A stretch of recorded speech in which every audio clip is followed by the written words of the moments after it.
শ্রীলঙ্কায় ইস্টার সানডের প্রার্থনায় গির্জা ও হোটেলে বোমা হামলায় ৩৫ বিদেশি সহ নিহত ১৬০, আহত ৪ শতাধিক। খোঁজ মিলছে না দুই বাংলাদেশের। ৭ ঘন্টা পর আবারও দুদফা হামলা। শ্রীলঙ্কায় হামলার পর বাংলাদেশের গুরুত্বপূর্ণ স্থাপনায় নিরাপত্তা জোরদার। প্রস্তুত আইন শৃঙ্খলা রক্ষা বাহিনী, জানালেন স্বরাষ্ট্রমন্ত্রী।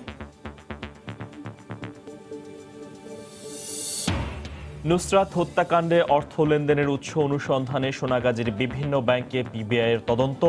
জোবায়েরের স্বীকারোক্তিমূলক জবানবন্দি। মামুন ও ইফতেখার কারাগারে।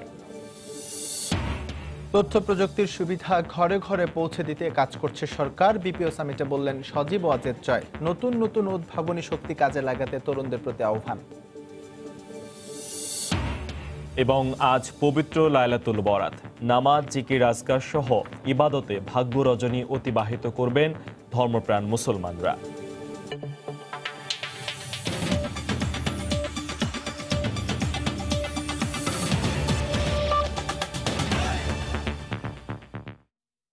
বাংলা সময়ে সঙ্গে আছি আমি ফয়সাল মোর্শেদ এবং আমি এস এম ইকবাল। শ্রীলঙ্কায় গির্জা ও হোটেলে হামলার ঘটনায় এখন পর্যন্ত দুই বাংলাদেশি নিখোঁজ রয়েছেন বলে জানিয়েছেন পররাষ্ট্র প্রতিমন্ত্রী শাহরিয়ার আলম। তাদের পরিচয় নিশ্চিত হওয়া যায়নি। দুপুরে পররাষ্ট্র মন্ত্রণালয়ে ব্রিফিংয়ে কথা জানান তিনি। বাংলাদেশ থেকে শ্রীলঙ্কায় বেড়াতে যাওয়া কোনো বাংলাদেশি পরিবার বা ব্যক্তির সহযোগিতা লাগলে বাংলাদেশ হাইকমিশনে যোগাযোগ করার আহ্বান জানান প্রতিমন্ত্রী। বাংলাদেশ হাইকমিশন কলম্বোতে একটা ফোকাল পয়েন্ট নির্ধারণ করেছেন। বাঙালি পরিবার বা সদস্য যে কেউ যদি সফর করে থাকেন তারা যেন তাদেরকে সেখানে জানান। কোনো সহযোগিতার প্রয়োজন হলে আমরা সবসময় সেটা করতে প্রস্তুত। এ পর্যন্ত 2 জন বাঙালি আনঅ্যাকাউন্টেড, যত তাড়াতাড়ি জানতে পারবো বা তাদেরকে ট্রেস করা যাবে আমরা সেই পরিবারের সদস্যদেরকে জানাবো তারা সেখানে অবস্থান করছেন। তাদের নাম, পরিচয় বা অন্যান্য বিস্তারিত কোনো কিছুই এই মুহূর্তে আমরা বলতে পারছি না। এদিকে শ্রীলঙ্কায় সিরিজ হামলার পর আতঙ্কে বাড়ির বাইরে যাচ্ছেন না কেউই। এর মধ্যেই কারফিউ জারি করায় রাস্তাঘাট প্রায় জনশূন্য হয়ে পড়েছে। বিস্তারিত জানিয়েছেন শ্রীলঙ্কায় বসবাসরত প্রবাসী বাংলাদেশি অলি আহাদ সবুজ। পুলিশ কারফিউ জারি করছে। এই কারফিউ সকাল 6টা পর্যন্ত থাকবে। অনেক আগে থেকে বাইরে বের হইতেছে না। সকাল থেকেই কোনো মানুষজন নাই বাইরে। এখন পর্যন্ত সোশ্যাল মিডিয়া সব বন্ধ করে রাখা হয়েছে। তো ফেসবুক, টুইটার, ভাইবার, হোয়াটসঅ্যাপ সবকিছু এখানে বন্ধ এখন। আর আমি এম্বাসি থেকে ফোন কলে জানতে পারছি যে বাংলাদেশি কিছু ভিকটিম হয়েছে। শাংরিলা হোটেলের পাশেই একটা প্রজেক্ট চলতেছিল, সেটা কনস্ট্রাকশন প্রজেক্ট। আর সেই প্রজেক্টে কিছু বাংলাদেশিও কাজ করতেছিল। শ্রীলঙ্কার মতো শান্তিপূর্ণ এবং ধর্মীয় সহাবস্থানের দেশে এমন ঘটনা কাম্য নয় বলে মন্তব্য করেছেন ঢাকার archbishop cardinal Patrick D'Rozario. এ ধরনের হামলার বিরুদ্ধে সবাইকে প্রতিবাদ জানানোর পাশাপাশি কী উদ্দেশ্যে কারা হামলা চালিয়েছে তা খুঁজে বের করে পদক্ষেপ নেওয়ার আহ্বান জানান তিনি। যে কোনো ধর্মের হোক, ধর্মীয় স্থানের পরে হামলা হবে, এটা খুবই অন্যায়। এই অন্যায়ের প্রতিবাদ সবারই করা উচিত। একটা অশান্তি সৃষ্টি করার প্রবণতা, শৃঙ্খল শ্রীলঙ্কায় আগে যুদ্ধ ছিল, ওই সময় একটা কারণ ছিল, কিন্তু এখন সে কারণটা কি? অনেক দিনের জমা করা কিছু আছে যেটা বিস্ফোরিত হচ্ছে, কিন্তু তারা সবাই তো খ্রিস্টান। আবার কেন গির্জা ঘরে তারা এটা করবে? কোনো শক্তি জড়িত থাকে, অবশ্যই তাদের দায়বদ্ধতাটা নিতে হয় এবং এটার প্রতিবাদে তাদের কিছু করতে হয়। এদিকে শ্রীলঙ্কায় সিরিজ বোমা হামলার পর যে কোনো পরিস্থিতি মোকাবিলায় বাংলাদেশের আইনশৃঙ্খলা রক্ষা বাহিনী প্রস্তুত রয়েছে বলে জানিয়েছেন স্বরাষ্ট্রমন্ত্রী আসাদুজ্জামান খান কামাল। বিকেলে কুমিল্লার চান্দিনা থানা কমপ্লেক্সে নবনির্মিত ভবন উদ্বোধন করে কথা বলেন তিনি। ইস্টার সানডের যে অনুষ্ঠান হচ্ছিল, সেই 3টি চার্জে একসঙ্গে বিস্ফোরণ ঘটেছে, গোলাগুলি হয়েছে। বাংলাদেশে এই ধরনের ঘটনার খবর এখনো আমরা পাইনি। আমাদের নিরাপত্তা বাহিনী সজাগ রয়েছে যে কোনো পরিস্থিতি মোকাবেলার জন্য। তা আমরা মনে করি আমাদের বাংলাদেশ এই ধরনের ঘটনা সবসময় আমাদের জনগণ ধিক্কার দেয়। এটা অসাম্প্রদায়িক চেতনার এই দেশ। এখানে কোনো গির্জায়, কোনো মসজিদে, কোনো মন্দিরে, কোনো প্যাগোডাতে হোক, আমরা কেউ চাই না। এদিকে শ্রীলঙ্কায় হামলার ঘটনায় রাজধানী সহ সারা দেশে মসজিদ, গির্জা সহ বিভিন্ন স্থাপনায় নিরাপত্তা জোরদার করা হয়েছে। আগে থেকে গির্জায় নিরাপত্তা বাহিনী মোতায়েন থাকলেও দুপুর থেকে তাদের সদস্য সংখ্যা বাড়ানো হয়। মূল ফটক দিয়ে প্রবেশের সময় তল্লাশি করা হবে। শবে বরাতকে ঘিরে ঢাকা, চট্টগ্রাম সহ বিভিন্ন স্থানের মসজিদগুলোতেও নজরদারি বাড়িয়েছে আইনশৃঙ্খলা বাহিনী। এছাড়া বিভিন্ন সড়কের চেকপোস্টে নিরাপত্তা জোরদার ও গাড়ি থামিয়ে তল্লাশি করা হচ্ছে। আইনশৃঙ্খলা বাহিনীর সদস্যরা জানান, শ্রীলঙ্কায় হামলার ঘটনার পর বেশ কিছু জায়গায় তাদের নিরাপত্তা জোরদার করা হয়েছে। সব ধরনের অপ্রীতিকর ঘটনা এড়াতে সজাগ রয়েছে আইনশৃঙ্খলা বাহিনী।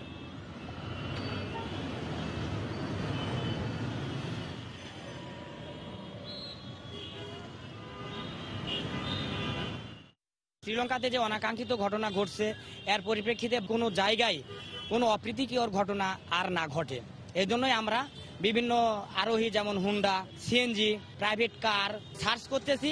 সন্দেহমূলক কোনো কিছু পাইলে আমাদের নির্দেশ, এদেরকে ধরে থানায় নিতে হবে। আমাদের নিরাপত্তা ব্যবস্থা জোরদার করা হয়েছে।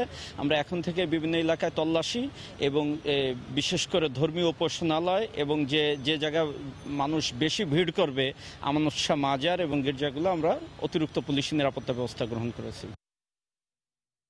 এদিকে বাড়তি সতর্কতা হিসেবে সারা দেশে গুরুত্বপূর্ণ স্থাপনার নিরাপত্তা ব্যবস্থা জোরদার করা হয়েছে। এই মুহূর্তে চট্টগ্রামের পাথরঘাটায় রয়েছেন সহকর্মী কমল দে, সরাসরি যাচ্ছে তার কাছে। কমল। ধন্যবাদ ফয়সাল। শ্রীলঙ্কায় হামলার পরপরে কিন্তু বন্দরনগরী চট্টগ্রামের যে বৃষ্টির মতো গির্জা কিংবা খ্রিস্টান সম্প্রদায়ের প্রার্থনালয়, উপাসনালয় রয়েছে, সেগুলিতে নিরাপত্তা ব্যবস্থা জোরদার করা হয়েছে। দুপুরের পর থেকে পুলিশ সদস্যরা গিয়ে গির্জাগুলোর গেট এবং ভিতরে অভ্যন্তরে অবস্থান নেয় এবং তারা নিরাপত্তা জোরদার করে। একই সাথে প্রার্থনালয় এবং উপাসনালয়গুলিতে যারা ধর্মীয় যাজক রয়েছেন, ফাদার রয়েছেন, তাদেরকে তারা আশ্বস্ত করেছেন কোনো রকম শঙ্কিত না হওয়ার জন্য এটা বলা হয়েছে। এবং পুলিশ কর্মকর্তারা বিশেষ করে খ্রিস্টান সম্প্রদায়ের প্রতি অনুরোধ জানিয়েছেন যে বিষয়টি সেটি বলা হয়েছে, যাতে কোনো রকম অনাকাঙ্ক্ষিত কিছু দেখলে তারা যেন আইনশৃঙ্খলা বাহিনীকে অবহিত করে এবং গির্জাগুলো যাতে গেটের মধ্যে নিরাপত্তা ব্যবস্থা জোরদার করা হয় এবং যাতে জিজ্ঞাসাবাদ ছাড়া কাউকে প্রবেশ করতে দেওয়া না হয় এবং এতে অনাকাঙ্ক্ষিত কেউ যাতে গির্জাগুলিতে প্রবেশ করতে না পারে সেই বিষয়টি মাথায় রাখার জন্য পুলিশ প্রশাসনের পক্ষ থেকেও অনুরোধ জানানো হয়েছে। তা আমরা দেখেছি রানী জপমালা গির্জা, যেখানে কিন্তু চট্টগ্রাম ধর্মীয় প্রতিষ্ঠানের যে বিশপ থাকেন, বিশপের অবস্থান রয়েছেন এখানের মধ্যে মজেস কস্তা, তিনিও আছেন। আমরা দেখতে পাচ্ছি তিনি বাইরে এসে পরিস্থিতি পর্যবেক্ষণ করছেন, অনুসারীদের সাথে কথাও বলছেন। এছাড়া আরও যারা পুলিশ পক্ষ থেকে জানানো হয়েছে, পুলিশ বলছে তারা এরকম যে উপাসনালয়গুলো আছে সবগুলি নিরাপত্তা ব্যবস্থা তারা জোরদার করেছেন। পাশাপাশি যাতে উপাসনালয় এবং তার আশপাশের এলাকাগুলিতে তারা নিরাপত্তা ব্যবস্থা হিসেবে সেখানে তারা টহল দিয়ে যাচ্ছেন এবং সন্দেহভাজন ব্যক্তি কিংবা যানবাহন তাদের তল্লাশি করছেন। তবে তারা বলেছেন এখন পর্যন্ত চট্টগ্রামে কোনো রকম হুমকি বা কিছুই নেই, শুধুমাত্র নিরাপত্তা ব্যবস্থা জোরদারের লক্ষ্যে তাদের এই ধরনের ব্যবস্থা নেওয়া হয়েছে এবং তারা আশ্বস্ত করছেন যাতে কোনো রকম আতঙ্কিত হওয়ার কিছু নেই বলেও পুলিশ কর্মকর্তারা আমাদেরকে জানিয়েছেন। আমি কথা বলেছিলাম চট্টগ্রামের উপ পুলিশ কমিশনার মেহেদি হাসানের সাথে, তিনি আমাদেরকে বলেছেন তারা অধীন যতগুলি গির্জা রয়েছে সবগুলি গির্জায় নিরাপত্তা ব্যবস্থা জোরদার করা হয়েছে এবং ঊর্ধ্বতন পুলিশ কর্মকর্তারা গির্জায় গির্জায় গিয়ে যারা পুলিশ সদস্য নিয়োজিত রয়েছেন তাদের সাথেও কথা বলছেন, পাশাপাশি যারা ধর্মীয় গুরু রয়েছেন তাদের সাথে কথা বলে নিরাপত্তা ব্যবস্থার বিষয়টি তারা আশ্বস্ত করছেন। তো এখন পর্যন্ত আমার কাছে ছিল চট্টগ্রামের শ্রীলঙ্কার ঘটনা পরে চট্টগ্রামের 20টি গির্জা এবং খ্রিস্টান সম্প্রদায়ের উপাসনালয়ে যে নিরাপত্তা ব্যবস্থা জোরদার করা হয়েছে তার সর্বশেষ। শ্রীলঙ্কায় সিরিজ হামলার পর নিরাপত্তা ব্যবস্থা জোরদার করা হয়েছে দেশের গুরুত্বপূর্ণ স্থাপনায়। সেই খবর নিয়ে চট্টগ্রামের পাথরঘাটা থেকে সরাসরি যুক্ত হয়েছিলেন সহকর্মী কমল দে। এবার অন্য প্রসঙ্গ। মাদ্রাসা ছাত্রী নুসরাত জাহান রাফি হত্যা মামলায় গ্রেফতার ইমরান হোসেন মামুন ও ইফতেখার হোসেন রানাকে কারাগারে পাঠিয়েছেন আদালত। এছাড়া এজাহারভুক্ত আসামি সাইফুর রহমান জোবায়ের আদালতে স্বীকারোক্তিমূলক জবানবন্দি দিয়েছে। এদিকে নুসরাত হত্যাকাণ্ডে অবৈধ অর্থ লেনদেনের উৎস অনুসন্ধানে সোনাগাজীর বিভিন্ন ব্যাংক পরিদর্শন করেছে মামলার তদন্তকারী সংস্থা police bureau of investigation, PBI. রোববার দুপুরে কড়া নিরাপত্তায় ফেনীর সোনাগাজী আমলি আদালতের বিচারক শরাফুদ্দিন আহমদের আদালতে নুসরাত জাহান রাফি হত্যা মামলায় গ্রেফতার ইমরান হোসেন মামুন ও ইফতেখার হোসেন রানাকে হাজির করে পিবিআই। শুনানি শেষে তাদের কারাগারে পাঠানোর নির্দেশ দেন বিচারক। এছাড়া 5 দিনের রিমান্ডে থাকা এজাহারভুক্ত আসামি সাইফুর রহমান জোবায়ের আদালতে স্বীকারোক্তিমূলক জবানবন্দি দেয়। উম্মে সুলতানা পপি তাকে নুসরাত জাহান রাফিকে ছাদের উপরে ডেকে নিয়ে যায় এবং তার হাত এবং পা বাঁধতে সহায়তা করে এবং তার পা চেপে ধরে রাখে। জোবায়ের তার গায়ে কেরোসিন ঢালে, শামীম তার মুখ চেপে ধরে রাখে কামুনার মণি তার বুকে চেপে ধরে রাখে এবং তারা ছাদের উপরে তার কাছ থেকে মামলা প্রত্যাহারের জন্য কাগজে স্বাক্ষর নেওয়ারও চেষ্টা করে। এদিকে নুসরাত হত্যার ঘটনায় অবৈধ অর্থ লেনদেনের বিষয়টি অনুসন্ধানে সোনাগাজীতে জনতা ব্যাংক ও ইসলামী ব্যাংক শাখায় যায় পিবিআই। আমরা নুসরাত জাহান রাফি হত্যাকাণ্ডে কোনো আর্থিক সংশ্লিষ্টতা আছে কিনা এই বিষয়টি আমরা খতিয়ে দেখছি, মূলত ব্যাংকগুলোতে দেখছি আর কি। যত ধরনের তথ্য প্রয়োজন হয়, হ্যাঁ, যেহেতু আমার এখানে একটা অ্যাকাউন্ট উনি মেনটেন করেন, আমি চেষ্টা করব এবং আমার পক্ষ থেকে সততার সাথে এভিডেন্স সহকারে যদি প্রয়োজন হয় সেটা জনতা এবং প্রধান কার্যালয়ের অনুমতিক্রমে যা প্রদান করতে হয় আমি প্রদান করব। এর বাইরে আরও কয়েকটি ব্যাংকের শাখায় অনুসন্ধান করা হবে বলে জানিয়েছে পিবিআই। সময় সংবাদ, ফেনী। সাভারের আমিনবাজারে ডাকাত সন্দেহে 6 ছাত্রকে পিটিয়ে হত্যার 8 বছর পেরিয়ে গেলেও শেষ হয়নি মামলাটির বিচার কাজ। এমনকি আলোচিত এই হত্যা মামলার 60 আসামির সবাই জামিনে রয়েছেন। আসামিরা বিত্তবান ও ক্ষমতাশালী হওয়ায় বিচার কার্যে প্রভাব বিস্তার করছে বলে অভিযোগ নিহতের স্বজনদের। বিস্তারিত সাদিকুর রহমানের রিপোর্টে। আমি 7 জন, আসলাম আমি একা, 6 জনকে মেরে ফেললো। এখান থেকে শুরু করে আমার এই পর্যন্ত সব শিলাই। চোখের সামনে 6 বন্ধুকে নির্মমভাবে পিটিয়ে হত্যার দৃশ্য এখনও চোখের সামনে ভেসে ওঠে আল আমিনের। সন্ত্রাসীদের গণপিটুনি থেকে জীবিত ফিরে আসলেও কাজ করার মতো সক্ষমতা নেই তার। বিচার বিলম্বিত হওয়া এবং কোনো প্রকার ক্ষতিপূরণ না পাওয়ায় সবশেষ প্রধানমন্ত্রীর হস্তক্ষেপ কামনা পরিবারের। আজকে 8 বছর আমাদের ওইটা আমরা বিচারও পাইনি। আমাদের ক্ষতিপূরণ দেওয়ার কথা ছিল সেটাও দিল না, মানে আমাদের এটা কেসটা ধামাচাপাই দিয়ে ফেলছে। মাননীয় প্রধানমন্ত্রী যদি আমাদের ছেলেটা একটু দেখে আমার খুব কষ্ট হয়। এদিকে ছেলে হত্যার বিচার না দেখেই 3 মাস আগে স্ট্রোক করে মারা যান নিহত ছাত্র ইব্রাহিম খলিলের মা বিউটি বেগম। আলোচিত এই হত্যা মামলার সব আসামি জামিনে থাকায় বিচার পাওয়া নিয়ে হতাশ অপর নিহত ছাত্র কামরুজ্জামান কান্তর বাবা। ওরা আমার চ্যালেঞ্জ করছে 15 দিনে হাইকোর্ট থেকে বাইরে আমু, তুই নিম্নকোর্টে কি করবি? নিম্নকোর্টে আটকাইছি, হাইকোর্ট থেকে বাইরে এসে পড়ছে, 15 দিনে বাইরে এসে। ওদের এত হাস্যত্ব, বাপরে বাপ, এদেরকে আমি দেখলে এখন 20 সালাম করি। এদিকে আদালতে আসামিদের স্বীকারোক্তিমূলক জবানবন্দি থাকার পরও নির্ধারিত সময়ে সাক্ষী হাজির করতে রাষ্ট্রপক্ষের ব্যর্থতার কারণে বিলম্বিত হচ্ছে বিচার কাজ। দীর্ঘ 6 বছরে 92 সাক্ষীর মধ্যে সাক্ষ্য গ্রহণ হয়েছে মাত্র 52 জনের। বিভিন্ন জায়গায় বিভিন্ন সাক্ষী থাকার কারণে আর অনেক ভাড়াটিয়া সাক্ষী মানে ভাড়ায় থাকতো, তারা ওখানে নাই, সাক্ষ্য গ্রহণে এই জন্য দেরি হয়েছে। কে বা কারা এইভাবে এই ঘটনা ঘটাইছে এরকম সুনির্দিষ্ট কিন্তু অভিযোগ নেই। সেই প্রেক্ষিতে আমি হলফ করে বলতে পারি যে আমার আসামি ইনশাল্লাহ খালাস পাবে। 2011 সালের 17 জুলাই শবে বরাতের রাতে সাভারের বড়দিশি গ্রামের কেবলার চরে ডাকাত সন্দেহে কুপিয়ে ও পিটিয়ে হত্যা করা হয় 6 শিক্ষার্থীকে। প্রথমে নিহতদের ডাকাত বলে চালিয়ে দেওয়ার চেষ্টা করা হলেও কয়েক দফা তদন্তে বেরিয়ে আসে মূল ঘটনা। সাদিকুর রহমান, সময় সংবাদ, ঢাকা। বাংলা সময় আরও থাকছে। রোহিঙ্গা প্রত্যাবাসন দীর্ঘায়িত করতে আরাকান আর্মি এবং সেনাবাহিনীর বিরোধ জিইয়ে রাখার চেষ্টা, মিয়ানমারের আন্তর্জাতিক চাপ এড়ানোই উদ্দেশ্য।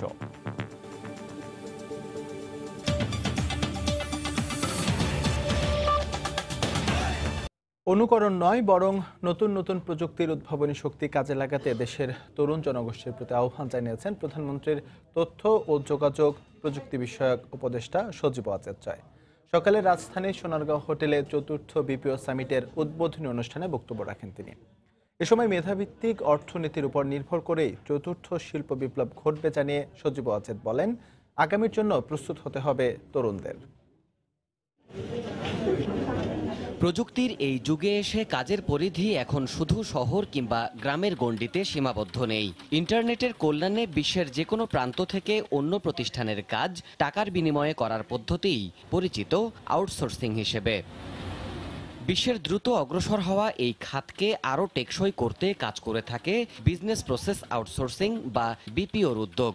বর্তমানে দেশের 50,000 তরুণ তরুণী এই বিপিওর মাধ্যমে তাদের ভাগ্য পরিবর্তন করে উপার্জনক্ষম হয়েছেন।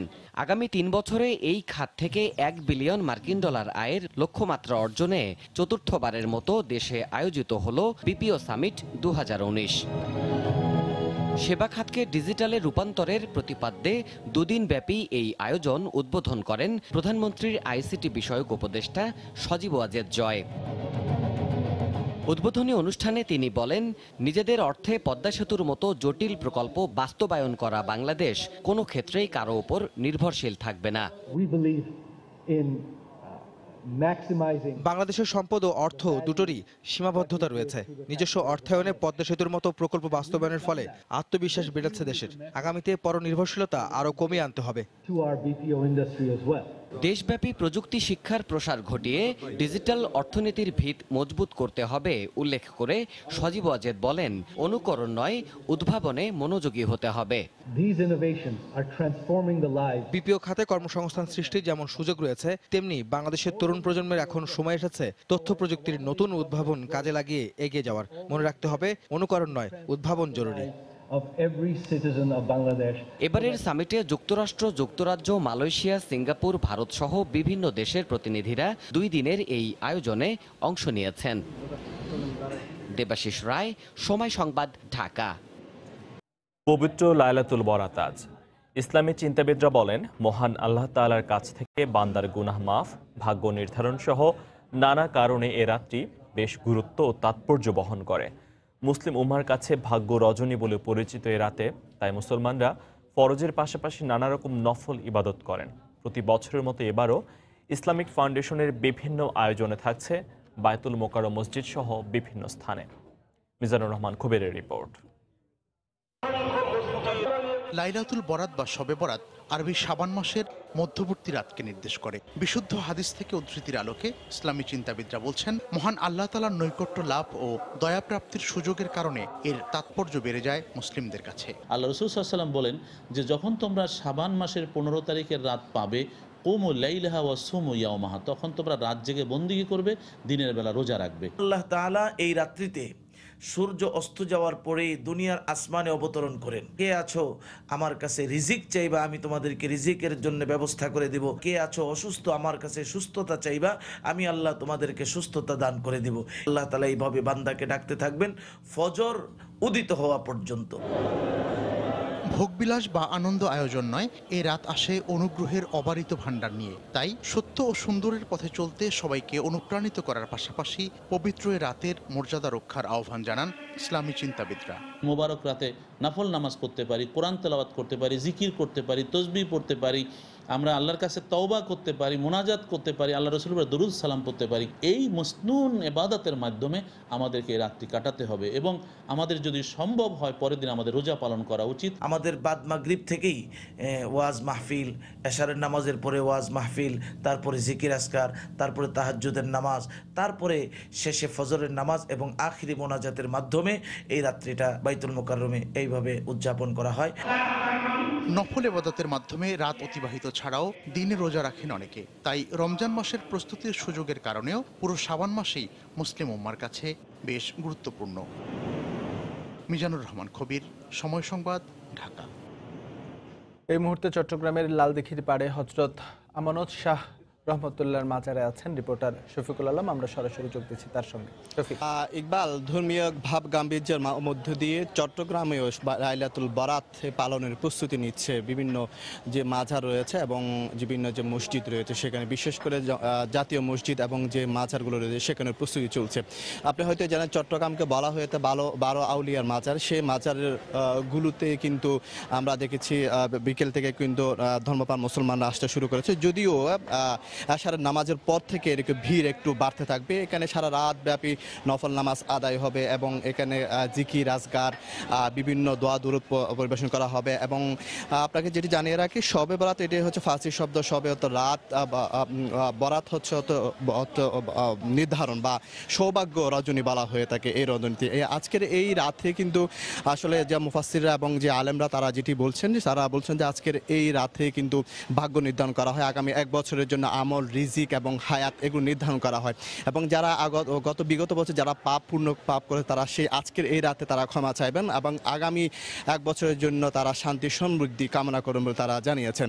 এবং এখানে আরেকটি কথা জানিয়ে রাখি, এই সব বরাতকে বলা হয়ে থাকে আসলে রমজানের বার্তা নিয়ে আসা, অর্থাৎ রমজানের জন্য প্রস্তুতি নিয়ে সর্বস্তরের মানুষ। এবং আজকে এবং আগামীকালেও কিন্তু এখানে ধর্মপ্রাণ মুসলমানরা রোজা রাখে এবং রোজা রাখে বিভিন্ন ইবাদত বন্দী করে। আপনি হয়তো দেখতে পাচ্ছেন যে শাহ আমানত শাহ মাজারের ভিতরে মানুষরা নামাজের জন্য মাগরিবের নামাজের জন্য দাঁড়িয়ে গেছে এবং তারা নামাজ আদায় করেছেন। আপনাকে যদি বলতে পারি এটি আসার নামাজের পর থেকে মানুষজনরা নামাজ পড়ে এসে এখানে মাজারে আসবেন এবং যে চট্টগ্রামে যে 12টি মাজার রয়েছে, যে বড় বড় মাজার রয়েছে, সেখানে সর্বস্তর মানুষের ভিড় জমাবেন এবং যে মসজিদগুলো রয়েছে সেখানেও। এবং প্রশাসনের পক্ষ থেকে সার্বিক নিরাপত্তা ব্যবস্থা জোরদার করা হয়েছে এবং এখানে নিষেধাজ্ঞা আরোপ করা হয়েছে যাতে করে ফটকাবাজি এবং যে বিভিন্ন রকমের যেই নিষিদ্ধ বিষয়গুলো তা যাতে এড়িয়ে চলে। তো আপনাকে যেটি বলতে পারি এখন মোটামুটি নামাজ শুরু হয়ে গেছে এবং আসার নামাজের পরে এখানে মানুষের উপচে পড়া ভিড় থাকবেন এবং এখানে সর্বস্তর মানুষ এখানে মাজারে আসবেন এবং এসে আল্লাহর কাছে তাদের প্রার্থনা করবে এবং মুসলিম বিশ্ব সম্প্রদায়ের জন্য দোয়া কামনা করবেন এবং সর্বস্তর মানুষ এখানে নামাজ আদায় করে বিশেষ করে যে মাজারগুলো রয়েছে এখানে মানুষের উপচে পড়া ভিড় থাকবে আজকে সারা রাত ব্যাপী। তো এই ছিল আমার কাছে চট্টগ্রামের শাহ আমানত মাজার থেকে সর্বশেষ তথ্য। ইকবাল। শবে বরাত পালনের খবর জানাতে আমাদের সঙ্গে চট্টগ্রাম থেকে যোগ দিয়েছিলেন রিপোর্টার শফিকুল আলম। বাংলা সময়ে আরো থাকছে, রাজশাহীতে নদীতে ডুবে আপন 2 বোন সহ 3 জনের মৃত্যু, স্বজনদের আজহারিতে এলাকায় শোক।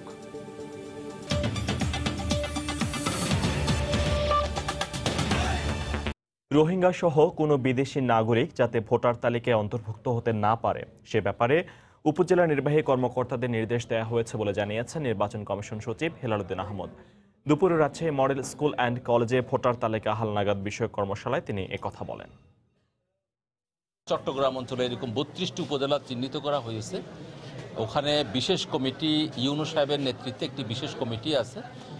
তথ্য সংগ্রহের পরে নিবন্ধনের পূর্বে যাতে কেউ এই বিদেশি কোনো নাগরিক আমাদের দেশে ভোটার তালিকার অন্তর্ভুক্ত হতে না পারে সেজন্য একটি কমিটি আছে। কমিটি এটা পরীক্ষা নিরীক্ষা করবে।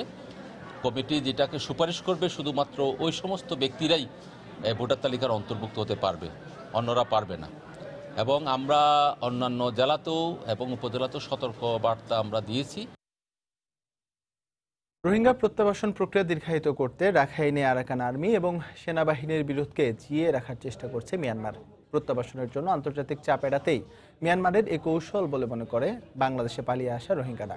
আর স্থানীয় জনপ্রতিনিধি বলছেন রোহিঙ্গারা সমাজে নানাভাবে বিশৃঙ্খলার সৃষ্টি করছে, তাই তাদের দ্রুত প্রত্যাবাসনের দাবি জানান। সুজাউদ্দিন রুবেলের তথ্য, মোহাম্মদ ফরাজের ছবি নিয়ে রিপোর্ট। মিয়ানমার সেনাবাহিনীর নির্যাতনে পালিয়ে এসে কক্সবাজারের উখিয়া ও টেকনাফে আশ্রয় নিয়েছে 11 লাখের বেশি রোহিঙ্গা। কিন্তু 20 মাস পেরিয়ে গেলেও একজন রোহিঙ্গাকেও ফিরিয়ে নেয়নি মিয়ানমার। চলছে মিয়ানমারের একের পর এক নানা তালবাহানা। বান্দরবানের নাইক্ষ্যংছড়ির তমরু শূন্যরেখাতে অবস্থান করছে 4500-এর বেশি রোহিঙ্গা। মিয়ানমার তাদেরকে ফেরত না নিতে প্রতিদিনই সীমান্ত ঘেঁষে গোলাগুলি করে আতঙ্ক ছড়াচ্ছে। তবে রোহিঙ্গারা বলছে প্রত্যাবাসনের জন্য আন্তর্জাতিক চাপ এড়ানো এবং রাখাইনে নিরাপদ পরিবেশ তৈরি না করার পাশাপাশি আরাকান আর্মি ও সেনাবাহিনীর মধ্যে চলমান সংঘাত জিয়ে রেখেছে মিয়ানমার। আইসিসিতে জানাইতাম, সিকিউরিটি কাউন্সিল থেকে জানাইলাম, কিন্তু এখনো তো কিচ্ছু হয় না। কিন্তু ওরা তো দিন গুলি করে, কিন্তু রাত দিন গুলি করে, কিন্তু খুব আতঙ্কতা আছে। এখন আরাকান আর্মি সেনারা তাদের মধ্যে ফাইটিং হয়েছে, কিন্তু আমরা রোহিঙ্গারা টার্গেটে পড়ছে, টার্গেট করে রোহিঙ্গাদেরকে মারতেছে। ওখানে যাওয়ার পরিবেশ নাই, এরকম একটা সৃষ্টি করার জন্য উভয় পক্ষের একটা নাটক বলে আমি মনে করি।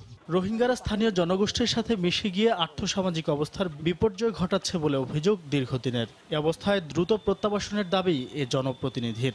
আমাদের অর্থনৈতিক অবস্থা এবং সামাজিক অবস্থা খুব বিপন্ন হয়ে পড়ে গেছে। রোহিঙ্গাগুলো যত দ্রুত সম্ভব নিয়ে গেলে আমাদের এলাকার আগামী প্রজন্মের পরিবেশ শুষ্কতা একটা পরিবেশ সৃষ্টি হবে। এদিকে বিজিবির এই কর্মকর্তা জানালেন, এখন থেকে সীমান্তে ঘেঁষে গোলাগুলি করলে মিয়ানমার সীমান্তরক্ষী বাহিনী বিজিপি তা আগে থেকেই বিজিবিকে অবহিত করবে। তো আমরা তাদেরকে অনুরোধ করেছি যে এই ধরনের গোলাগুলি হলে তাৎক্ষণিকভাবে আমাদেরকে ইনফর্ম করলে আমরা আশ্বস্ত থাকবো যে এটা এই ফায়ারিংটা আমাদের সাথে বা আমাদের জনগণকে উত্তেজিত করার জন্য কোনো কিছু না, শুধু তাদের অভ্যন্তরের ঘটনা। তো তারা বলেছে তারা আমাদেরকে ইনফর্ম করবে। বাংলাদেশ ও মিয়ানমারের মধ্যে চুক্তি অনুযায়ী যাচাই বাছাইয়ের পর তালিকাভুক্ত 2260 জন রোহিঙ্গার মধ্যে প্রথম দফায় গত বছরের 15 নভেম্বর 150 জনকে নাইক্ষ্যংছড়ির ঘুমধুম সীমান্ত পয়েন্ট দিয়ে মিয়ানমার কর্তৃপক্ষের কাছে হস্তান্তরের কথা ছিল, কিন্তু তা আজও হয়নি। সময় সংবাদ, কক্সবাজার। রাজশাহীতে ফুটপাত দখল করে অবৈধভাবে গড়ে তোলা দোকানপাট সহ শতাধিক স্থাপনা উচ্ছেদ করেছে সিটি কর্পোরেশন। দুপুরে সিটি কর্পোরেশনের নির্বাহী ম্যাজিস্ট্রেট সমর কুমার পাল এর নেতৃত্বে নগরের রেলগেট থেকে নওদাপাড়া আমচত্বর এলাকায় উচ্ছেদ অভিযান পরিচালনা করা হয়। তিনি জানিয়েছেন, বেশ কয়েকদিন আগেই অবৈধ স্থাপনা উচ্ছেদের নোটিশ দেয়া হলেও তা অপসারণ না করায় এই অভিযান চালানো হয়। মূলত নগরীর সৌন্দর্য বর্ধনে পর্যায়ক্রমে অবৈধ স্থাপনা উচ্ছেদ করা হবে বলে জানিয়েছেন সিটি কর্পোরেশন। অপ্রীতিকর ঘটনা এড়াতে আইনশৃঙ্খলা রক্ষা বাহিনীর অতিরিক্ত সদস্য মোতায়েন করা হয়েছে।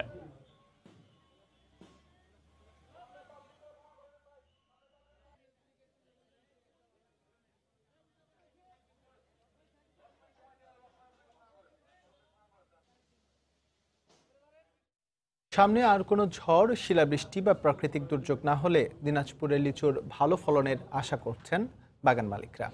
তবে সাম্প্রতিক ঝড়ে কয়েকটি উপজেলায় লিচুর সামান্য ক্ষতি হয়েছে। তারপরও সেচ, কীটনাশক, ভিটামিন ব্যবহার করে বাগানগুলোতে পরিচর্যা করছেন মালিকরা। কৃষি বিভাগ বলছে, মুকুল কম হলেও পরামর্শ অনুযায়ী গাছের পরিচর্যা করলে ফলন ভালো পাবেন বাগান মালিকরা। এদিকে জেলা প্রশাসন থেকে নিরাপদ আম ও লিচু উৎপাদন এবং বিপণনে কৃষকদের পরামর্শ দেওয়া হয়েছে। গোলাম নবী দুলালের পাঠানো তথ্য ও মঞ্জিদ আলম শিমুলের তোলা ছবি নিয়ে রিপোর্ট। দিনাজপুরের বাগানগুলোতে এখন লিচুর দানা এসেছে। গাছে গাছে মাদ্রাজি, বোম্বাই, কাঁঠালি, চায়না আর বেদেনা। অসময়ের বৃষ্টির কারণে গত বছরের তুলনায় এবার লিচুর মুকুল কম। এরপরও গাছের মুকুল রক্ষা ও ভালো ফলন পেতে দিনরাত পরিচর্যায় ব্যস্ত বাগান মালিকরা।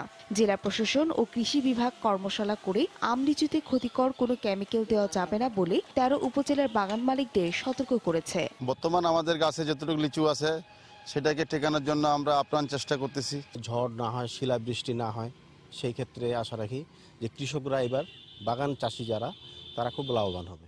ঝড়, শিলাবৃষ্টি বা প্রাকৃতিক দুর্যোগের কারণে ফলন নিয়ে শঙ্কায় থাকলেও লিচুর পরিচর্যা করছেন বাগান মালিকরা। মুকুল হওয়ার আগ পর্যন্ত গাছে গোড়ায় সার দেই, তারপরে ভিটামিন দেই, বিষ দেই। ঝড় তুফান যা হচ্ছে, এখন ঝড় তুফানে আমরা পরিচর্যা করছি, যদি এখন ভালোভাবে টেকে, এটাই হচ্ছে আল্লাহর কাছে আরাধনা। তবে কৃষি বিভাগ বলছে, লিচু ঝরে পড়া রোধে বাগান মালিকরা পরামর্শ নিয়ে গাছের পরিচর্যা করলে ফলন ভালো পাবেন। বাগান মালিক এবং যারা চাষি ভাই আছে তাদেরকে আমরা বলেছি যে পর্যাপ্ত পরিমাণে গাছের গোড়ায় জৈব সার এবং কোনো কোনো ক্ষেত্রে রাসায়নিক সারের দেওয়ারও আমরা পরামর্শ দিয়েছি। দিনাজপুরের 13 উপজেলায় 5200 হেক্টর জমিতে লিচুর বাগান রয়েছে। সময় সংবাদ, দিনাজপুর। রাজশাহীতে গোসল করার সময় নদীতে ডুবে কলেজ ছাত্রী সহ একই পরিবারের 3 জন নিহত হয়েছে। এদের মধ্যে আপন বোন 2 জন। এতে এলাকায় শোকের ছায়া নেমে এসেছে। স্বজনরা জানায়, দুপুরে বাঘা উপজেলার মিরগঞ্জ এলাকায় বাড়ির পাশে পদ্মা নদীতে গোসল করতে যায় কলেজ ছাত্রী জিম ও তার ছোট বোন 3য় শ্রেণীর ছাত্রী ঈশা। তাদের সঙ্গে গোসল করতে যায় চাচাতো বোন 6ষ্ঠ শ্রেণীর ছাত্রী শিপলা।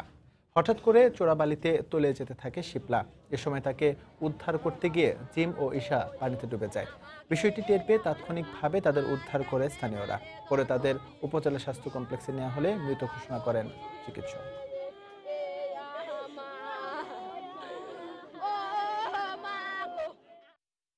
খেলাধুলা করে প্রাইভেটে পড়ছি আমার একসাথে, অনেক খারাপ লাগছে আমাদের যে আমাদের ছোট বোনটি এভাবে আমাদের মাঝে থেকে হারাই গেল।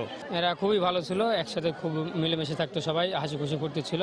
2 বোন, একজন ক্লাস 8-এ পড়ে, একজন ক্লাস 4-এ পড়ে। একে অপরকে বাঁচাতে গিয়ে হয়তো একটা মর্মান্তিক ঘটনা, বড় বোন গেছে, হয়তো আরেকজন ডুবে গেছে, ওকে ধরতে গেছে, আর আরেকজন ধরতে গেছে, 3 জন একসঙ্গেই নদীতে মারা গেছে। নামার সময় তখন চিল্লাচিল্লি শুনলে ধরাই গেলাম। ওখানে গিয়ে দেখলাম যে যারা গোসল করছিল তারা একজনকে তুলে উপরে পাড়ে নিয়ে আসছিল। প্রত্যেকটি পরিবারকেই আমরা 20,000 টাকা করে আর্থিক সহায়তা দেওয়ার ঘোষণা দিয়ে এসেছি। সম্পত্তি আত্মসাৎ ও পরকীয়া সম্পর্কের জেরে বরিশালে দলিল লেখক রিয়াজকে হত্যার কথা স্বীকার করে আদালতে জবানবন্দি দিয়েছে স্ত্রী লিজা। দুপুরে বরিশাল মেট্রোপলিটন পুলিশের ডিবি কার্যালয়ে সংবাদ সম্মেলনে পুলিশের উপকমিশনার মোহাম্মদ মোয়াজ্জেম হোসেন এ তথ্য জানিয়েছেন। গতকাল মেট্রোপলিটন ম্যাজিস্ট্রেট আদালতে রিয়াজকে হত্যার কথা স্বীকার করে স্ত্রী লিজা। রিয়াজের সহকর্মী মাসুমের সাথে পরকীয়ার জেরে পারিবারিক কলহ শুরু হয়। এরই জেরে রিয়াজকে কুপিয়ে হত্যা করে মাসুম ও হাইল্লা। জবানবন্দিতে কথা জানায় লিজা। গত 19 এপ্রিল সদর উপজেলার বুখাইনগর গ্রামে নিজ বাড়ি থেকে দলিল লেখক রিয়াজের লাশ উদ্ধার করা হয়। এ ঘটনায় নিহত স্ত্রী ও শ্যালককে আটক করা হয়। পরে নিহতের ভাইয়ের দায়ের করা মামলায় স্ত্রীকে গ্রেফতার দেখায় পুলিশ।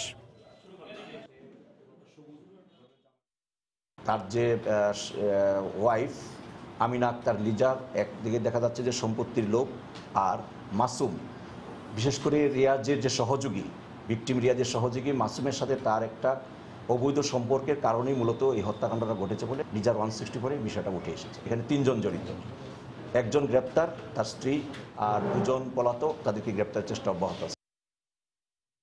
কক্সবাজারে গুলিতে একজন নিহত হয়েছে। র্যাবের দাবি নিহত মহিউদ্দিন চিহ্নিত মাদক ব্যবসায়ী, মারা গেছে বন্দুকযুদ্ধে। র্যাব জানায় শনিবার মধ্যরাতে টেকনাফ উপজেলার মেরিন ড্রাইভ সড়ক এলাকায় মাদক বিরোধী অভিযান চালানো হয়। এ সময় উপস্থিতি টের পেয়ে পুলিশকে লক্ষ্য করে গুলি ছোড়ে মাদক ব্যবসায়ীরা। পুলিশও পাল্টা গুলি করে। পরে মহিউদ্দিন নামে এক মাদক ব্যবসায়ীর গুলিবিদ্ধ লাশ উদ্ধার করে সদর হাসপাতাল মর্গে পাঠায় পুলিশ। ঘটনাস্থল থেকে 10,000 পিস ইয়াবা, একটি দেশীয় অস্ত্র ও 3 রাউন্ড গুলি উদ্ধার করা হয়েছে।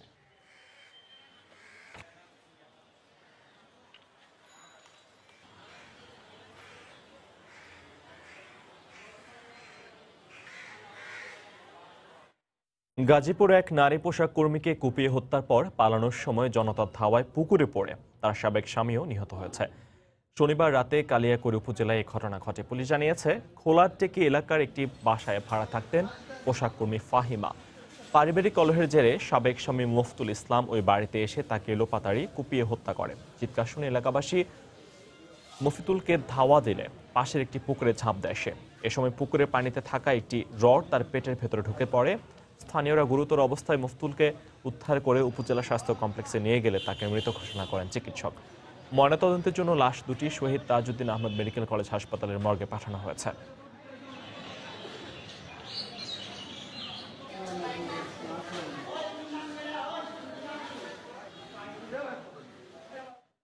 নরসিংদীতে 4 বছরের এক শিশুকে ধর্ষণ চেষ্টার অভিযোগে মামলা হয়েছে।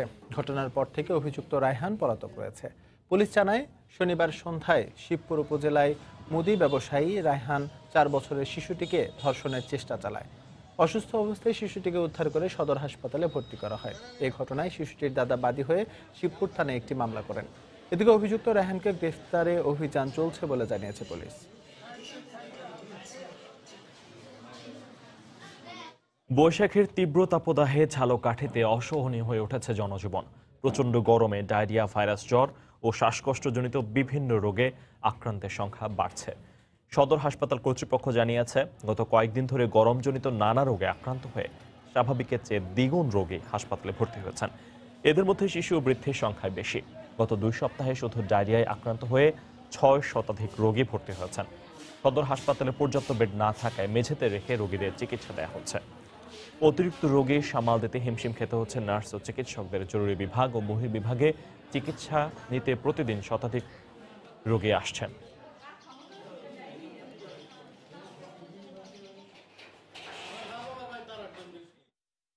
এখন পর্যন্ত 2টা স্যালাইন নিছি, এখানে বসে বসে নিতেছে, জায়গা নাই, হসপিটাল জায়গা নাই। এখন যেখানে আছে সেইখানে বসে সেইরকম স্যালাইন দিতেছে। সদর হসপিটালের যে পরিমাণ জায়গা তার থেকে রোগী 3 গুণ বেশি। গরমের কারণে দেখা যায় মানুষজন পচা বাসি খাবার এবং রাস্তার বিভিন্ন ধরনের জুস, ফলমূল এগুলো খাওয়ার কারণে ডায়রিয়াটা বেশি হচ্ছে। তো এগুলো না খাওয়ার জন্য আমার পরামর্শ থাকবে। আর হচ্ছে গরমের কারণে খাবারটাও খুব দ্রুত পচে যায়, বাসি হয়ে যায়। এই জন্য দেখা যায় ওই খাবারটা গরম করে খেলে ডায়রিয়াটা একটু কম হবে। আর শিশুদের ক্ষেত্রে একটু অধিক যত্ন নেওয়া উচিত। তাদের পানি খাওয়ানো উচিত, পরিষ্কার পানি এবং ফুটানো পানি। সারা বিশ্বের মতো নানা আনুষ্ঠানিকতার মধ্য দিয়ে উদযাপন হলো খ্রিস্টান ধর্মাবলম্বীদের অন্যতম ধর্মীয় উৎসব ইস্টার সানডে। দেশ ও জাতির মঙ্গল কামনায় গির্জায় গির্জায় প্রার্থনায় অংশ নেন যিশুর ভক্তরা।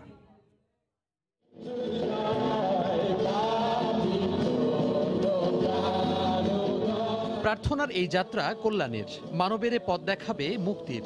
যিশুর ঐতিহাসিক পুনরুত্থান, তাই প্রার্থনারত তার ভক্তরা।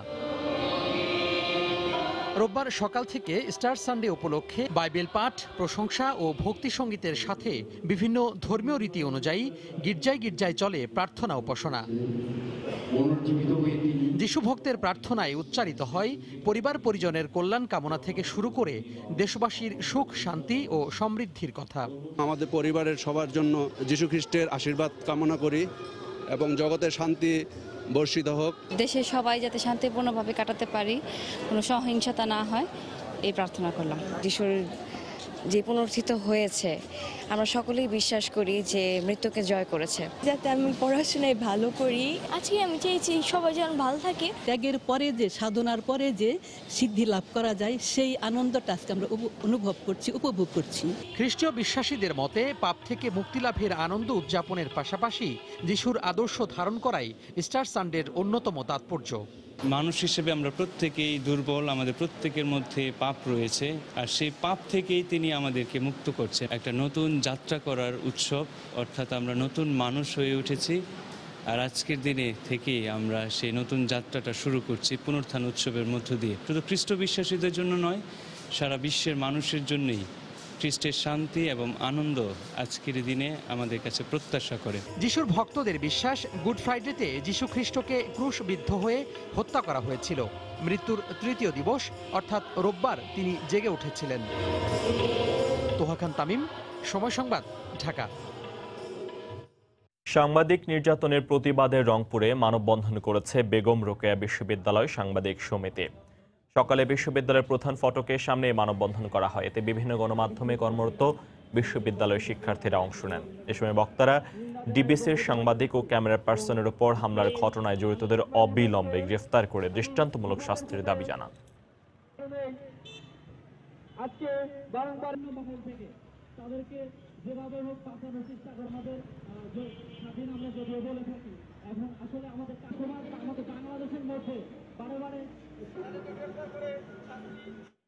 সুনামগঞ্জের হাওড়াঞ্চলে জেলা প্রশাসনের উদ্যোগে হয়ে গেল ধান কাটা উৎসব। সকালে বিশম্ভপুর উপজেলার খরচার হাওড়ে জমিতে ধান কেটে উৎসবের উদ্বোধন করেন জেলা প্রশাসক আব্দুল আহাদ ও পুলিশ সুপার মোহাম্মদ বরকতুল্লাহ খান। এ সময় উপজেলার নির্বাহী কর্মকর্তা ও কৃষি কর্মকর্তা সহ স্থানীয় জনপ্রতিনিধিরা উপস্থিত ছিলেন। উৎসবে কৃষি সম্প্রসারণ অধিদপ্তর, খাদ্য বিভাগ, উপজেলা প্রশাসন এবং অটো রাইস মিলের অর্থায়নে ধান কাটা মেশিন, গামছা, মাথাল ও কাস্তে বিতরণ করা হয়। কৃষকদের মাঝে চলতি বছর জেলায় 2,24,440 হেক্টর জমিতে বড় আবাদ হয়েছে।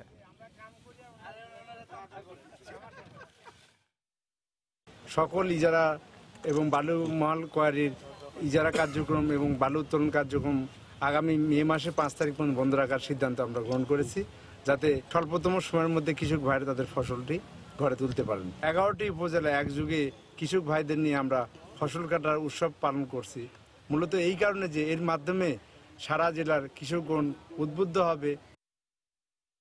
নওগাঁয় শুরু হয়েছে 3 দিন ব্যাপী ঐতিহ্যবাহী হুরের মেলা। মেলা উপলক্ষে বসেছে গ্রামীণ মেলা। দোকানগুলোতে ভিড় করছেন সব বয়সী মানুষ। নওগাঁ থেকে এমআর রকির পাঠানো তথ্য ছবি নিয়ে রিপোর্ট। প্রতি বছর বৈশাখের দ্বিতীয় সপ্তাহে নওগাঁর আলিপুর মাঠে বসে ঐতিহ্যবাহী মেলা। স্থানীয়ভাবে এটি হুরের মেলা নামে পরিচিত। 3 দিনব্যাপী আয়োজিত এ মেলায় স্থানীয়দের পাশাপাশি আশপাশের এলাকা থেকে হাজারো মানুষের সমাগম ঘটে। মেলায় বাহারি পণ্যের পসরা সাজিয়ে বসেন দোকানিরা। পাশাপাশি নাগরদোলা সহ শিশু কিশোরদের বিনোদনের জন্য রাখা হয়েছে বিভিন্ন রাইড। এছাড়া হুরের মেলাকে কেন্দ্র করে ঘরে ঘরে চলছে অতিথি আনা নেয়ার পার্বণ। আমরা প্রতি বছর এই মেলার জন্য অপেক্ষা করি। এই মেলাতে এসে আমরা হইচই আনন্দ সহকারে অনেক কিছু কেনাকাটা করি। এই মেলাতে প্রত্যেক গ্রামে যেন একটা উৎসব মুখর ভাব। আমরা হুরের মেলায় আসছি, অনেক মজা হয়েছে। আমরা অনেক ঘুরলাম, অনেক রকম জিনিস নিছি। অনেকে দেখতে আসে, অনেক আত্মীয় স্বজন আসে। প্রাচীনকাল থেকে হচ্ছে, এখনো হচ্ছে। গ্রামীণ ঐতিহ্যকে ফুটিয়ে তোলা আর দেশীয় সংস্কৃতি লালনের উদ্দেশ্যেই এমন আয়োজন বলে জানিয়েছেন আয়োজকরা। প্রত্যেকটা ঘরে ঘরে জামাই, মেয়ে, বিয়ায়, বিভিন্ন আত্মীয় স্বজন আনন্দমুখর পরিবেশে এই মেলাটা অনুষ্ঠিত হয়। এটি একটি ঐতিহ্যবাহী মেলা, হুরের মেলা নাম। অত্র এলাকায় এই মেলা বৈশাখের দ্বিতীয় রবিবার শুরু হয়। মেলায় বাহারি পণ্যের 3 শতাধিক দোকান বসেছে। সময় সংবাদ, নওগাঁ। এ পর্যায়ে বাংলা সময়ের শীর্ষ সংবাদ জানিয়ে দেব আরেকবার। শ্রীলঙ্কায় ইস্টার সানডের প্রার্থনায় গির্জা ও হোটেলে বোমা হামলায় 35 বিদেশি সহ নিহত 160, আহত 4 শতাধিক। খোঁজ মিলছে না 2 বাংলাদেশি। 7 ঘন্টা পর আবারও 2 দফা হামলা। শ্রীলঙ্কায় হামলার পর বাংলাদেশে গুরুত্বপূর্ণ স্থাপনায় নিরাপত্তা জোরদার। প্রস্তুত আইন শৃঙ্খলা রক্ষা বাহিনী, জানালেন স্বরাষ্ট্রমন্ত্রী। নুসরাত হত্যাকাণ্ডে অর্থ লেনদেনের উৎস অনুসন্ধানে সোনাগাজীর বিভিন্ন ব্যাংকে পিবিআইয়ের তদন্ত, জুবায়েরের স্বীকারোক্তিমূলক জবানবন্দি, মামুন ও ইফতেখার কারাগারে। তথ্য প্রযুক্তির সুবিধা ঘরে ঘরে পৌঁছে দিতে কাজ করছে সরকার। বিপিও সামিটে বললেন সজীব ওয়াজেদ জয়। নতুন নতুন উদ্ভাবনী শক্তি কাজে লাগাতে তরুণদের প্রতি আহ্বান। এবং আজ পবিত্র লায়লাতুল বরাত, নামাজ, জিকির আজকার সহ ইবাদতে ভাগ্য রজনী অতিবাহিত করবেন ধর্মপ্রাণ মুসলমানরা। এই ছিল বাংলা সময়। যে কোনো খবর পেতে ভিজিট করুন সময়নিউজ.tv। আপনার মোবাইলে সময় সংবাদ দেখতে সকল খবর পেতে ডাউনলোড করুন সময় অ্যাপ। আর সঙ্গে থাকুন সময়।